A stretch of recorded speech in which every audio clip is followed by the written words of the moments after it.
Les défis que nous avons remarqués dans la plupart des pays étaient multifactoriels.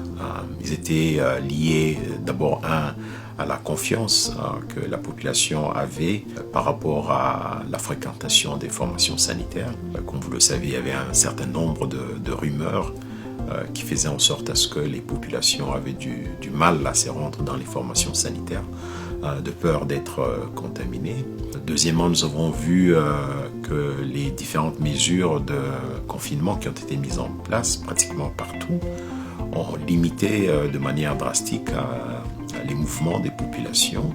Et enfin, nous avons vu que dans certaines formations sanitaires également, il y a eu des problèmes d'approvisionnement des intrants de vaccination, les vaccins, les matériels d'injection, qui commençaient à faire défaut. Et tout ça a fait en sorte à ce que les nombres d'enfants qui devaient être vaccinés a fortement chuté.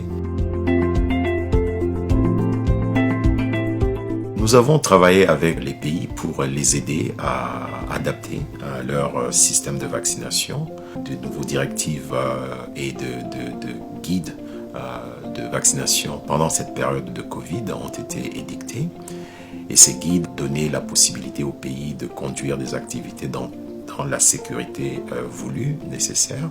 Je suis content par exemple de voir qu'il y a une semaine, l'Éthiopie a conduit une grande campagne de vaccination contre la rougeole qui a atteint 14,3 millions d'enfants sur une période d'environ 10 jours.